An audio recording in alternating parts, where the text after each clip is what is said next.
नमस्कार मित्रों।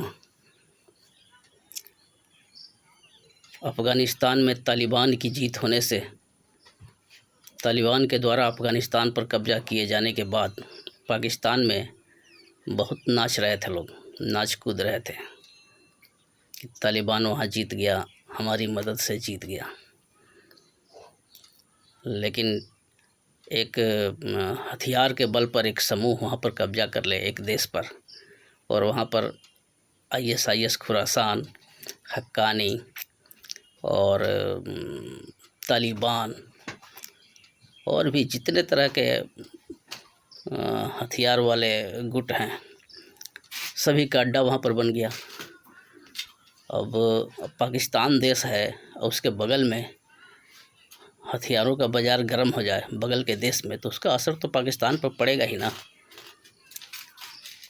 पाकिस्तान का ही वातावरण ख़राब होगा। इस बात को लोग समझ नहीं रहे थे, बहुत नाच कूद रहे थे और पूरी दुनिया देख रही थी कि किस तरह से लोग हवाई जहाज़ पर लटक के वहाँ से भागने का प्रयास कर रहे हैं, किस तरह से लोग जान बचाने का प्रयास कर रहे हैं। एक फुटबॉल खिलाड़ी भी वहाँ पर अफ़गानिस्तान में डैने से लटक कर भागने का प्रयास कर रहा था, जो कि डैना से लास्ट में हवा का दबाव नहीं झेलने सका और गिर के मर गया वो। तो इस तरह की जो अफरा तफरी मची और पूरी दुनिया में लोग इसको देखते रहे, तो सारी दुनिया को यह भी पता चल गया कि तालिबान के पीछे बैकिंग किसका है। बैकिंग है पाकिस्तान का। तो पाकिस्तान को तो चाहिए था तालिबान का राज, उसने सपोर्ट किया। पाकिस्तान में भी यही सब चलता है, गोली बंदूक बम और तलवार। वहाँ भी यही कल्चर है मार काट का। वहाँ से चला है लोग, आतंकवादी लोग बॉम्बे पर हमला किया। ये सब काम ये लोग करते रहता था और साथ में इधर क्रिकेट भी खेल रहा है, इधर वहाँ का एक्टर भी आकर के भारत में पैसा कमा के जा रहा है, वहाँ का गायक लोग आकर के पैसा कमा करके जा रहा है, वहाँ का शायर लोग आ रहा है, इधर से भी लोग जा रहे हैं। क्रिकेट में भारत पाकिस्तान का जब मैच होता था तो पाकिस्तान में करोड़ों रुपया का इनकम हो जाता था। तो एक तरफ तो ये सब चल रहा है ऊपर से, और भीतर से आतंकवादी भी आ रहा है, भीतर से भारत में गड़बड़ी फैलाने की भी कोशिश की जा रही है। शोएब अख्तर एक तरफ तो टीवी चैनल चला करके पैसा भी कमा रहा है, क्रिकेट में अपने भारतीय दर्शकों से उसके बहुत सारे भारतीय फ़ैन हैं, और दूसरी तरफ एक एंकर को वहाँ पर गजवा हिंद की बात ही बता रहा था कि किस किताब में क्या लिखा हुआ है, कैसे लिखा हुआ है, कैसे गजवा हिंद होगा, कैसे भारत के सुल्तान को जंजीरों से घसीट करके लाया जाएगा।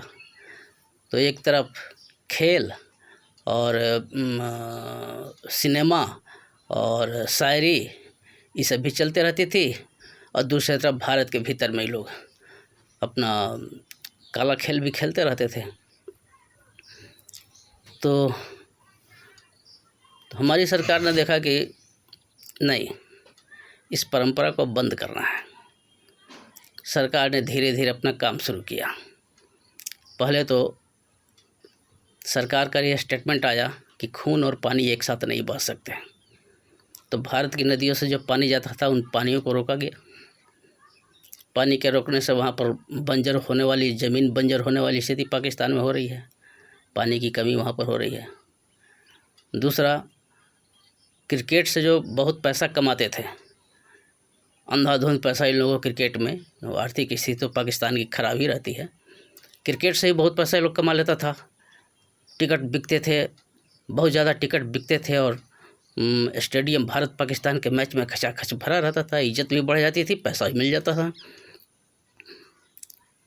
तो भारत ने क्या किया कि क्रिकेट पर प्रतिबंध लगा दिया।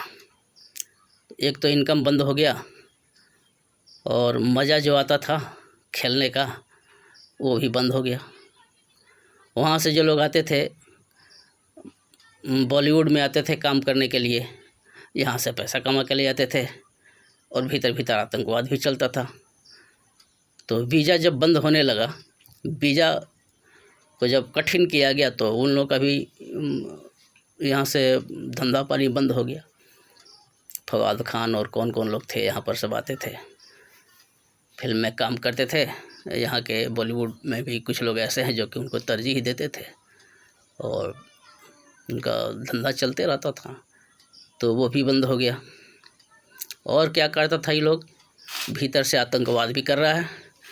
और जब वहाँ पर कोई बीमार पड़ता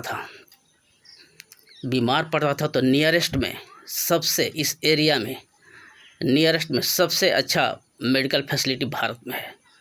बंगलोर में है, कलकत्ता में है, बम्बे में है, दिल्ली में है। एक से एक डॉक्टर, एक से एक स्पेशलिस्ट, और ऐसे डॉक्टर, ऐसे स्पेशलिस्ट और ऐसी मेडिकल सुविधाएं पाकिस्तान में नहीं है।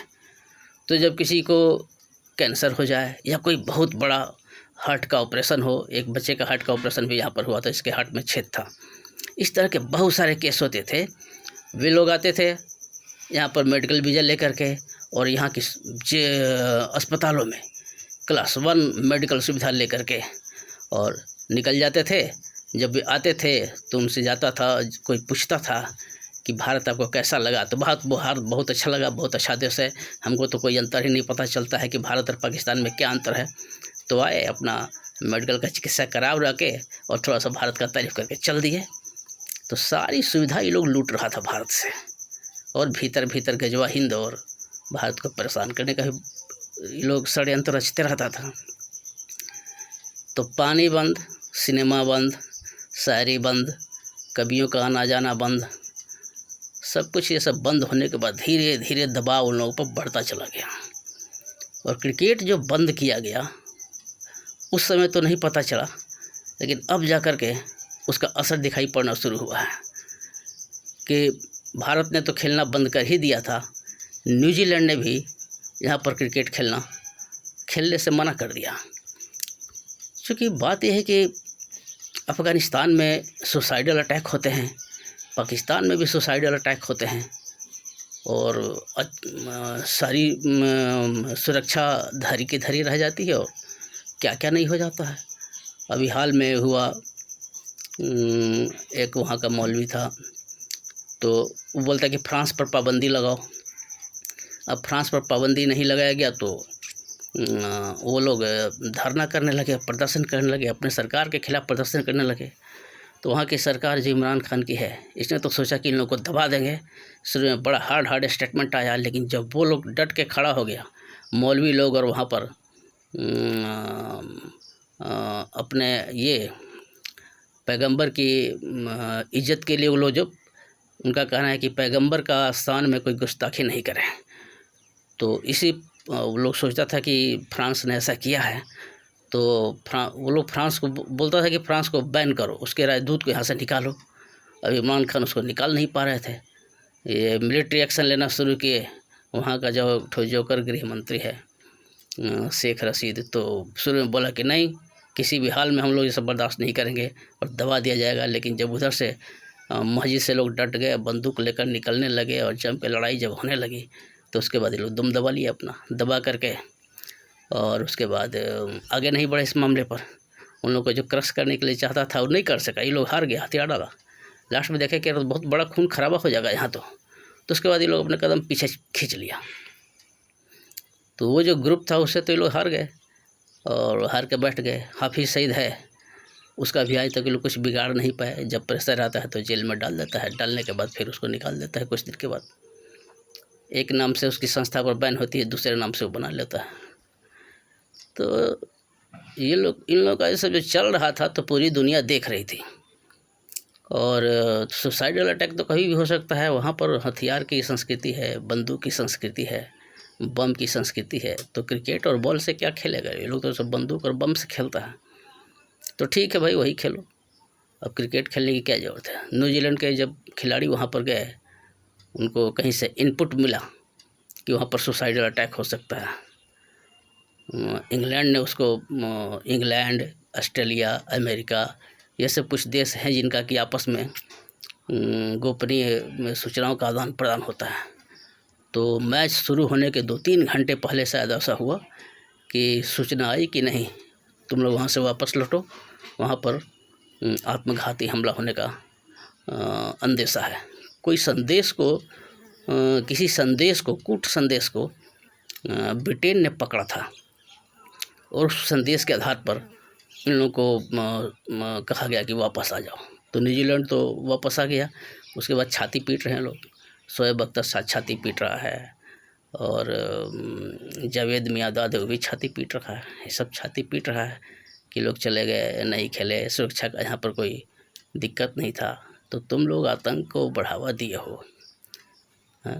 यहाँ बुला करके अपने यहाँ क्रिकेट खिलाते हो और उसके भीतर से आतंकवादी भेजते हो। तो ये तो सारी दुनिया सब देख रही है ना। तो न्यूजीलैंड के खिलाड़ियों ने जब देखा कि वहाँ की सरकार ने, खिलाड़ियों ने कुछ नहीं किया, वहाँ की सरकार ने कहा कि तुम लोग वापस आओ, तो वहाँ की सरकार का आदेश जब था तो खिलाड़ियों को तो वापस जाना है। खिलाड़ियों का इसमें क्या दोष है? तो उसके बाद न्यूजीलैंड तो वापस गया। अब रहा इंग्लैंड ने भी घोषणा कर दिया कि हम भी नहीं आएंगे। वहाँ की महिला क्रिकेट टीम और वहाँ का जेंट्स क्रिकेट टीम दोनों ने कह दिया कि नहीं, हम लोग वहाँ पर नहीं जाएंगे। ये दोनों जब नहीं आए तो उसके बाद अब ऑस्ट्रेलिया है, कुछ दिन के बाद उसका भी डिसीजन आ जाएगा। अभी लोग कह रहे हैं कि नहीं, ये लोग जो सो रेसिज्म कर रहे हैं, जितने काले देश हैं वहाँ पे लोग नहीं जाएंगे, ये सब जितने गोरी चमड़ी वाले हैं वो हम लोगों के साथ भेदभाव कर रहे हैं। अरे ऐसा तो नहीं है, गोरी चमड़ी वाले हैं लेकिन वो तो श्रीलंका जाते हैं, भारत जाते हैं, सब जगह जाते हैं। तुम लोग अपने यहाँ जो आतंक का माहौल बना के रखे हो, तो वहाँ तो कोई भी जाने से डरेगा ना। तो बबूल का पेड़ बोओगे तो क्या होगा? आम तो खाने को नहीं मिलेगा। इतने दिनों से तुम लगातार बबूल का पेड़ बो रहे हो। वहाँ की किताबों में भारत की संस्कृति के खिलाफ क्या क्या नहीं तुम लोगों ने लिख दिया है कि ये लोग ऐसे होते हैं, गंदे होते हैं, धोखेबाज होते हैं, मकार होते हैं। तुम अपने बच्चों को बचपन से वही सब पढ़ा रहे हो और पूरा माहौल उनके मन में नफरत भर के रखे हुए हो। वही बच्चा बड़ा होता है, बड़ा होने के बाद वो सब मारने के लिए तैयार हो जाता है। मारकाट की संस्कृति उसकी हो जाती है, तो भीतर से नफरत और ऊपर से क्रिकेट, तो ये खेल अब ख़त्म हुआ। अब तुम लोग तालिबान को सपोर्ट किए हो, अफ़गानिस्तान को तुम लोग आज़ादी दिलाए हो, तो अफ़गानिस्तान के साथ क्रिकेट खेलो, उसी के साथ अपना पाकिस्तान अफ़गानिस्तान लीग बनाओ और उसी के साथ खेलो। अब क्रिकेट खेलने की क्या ज़रूरत है? जब बंदूक से खेलना आ गया है और बम से खेलना आ गया तो क्रिकेट छोड़ो। तुम लोग की यही नियति थी और वही हो रही है। इससे सीखना है तो कुछ सीखो, और नहीं तो भविष्य में अभी बहुत कुछ होने वाला है।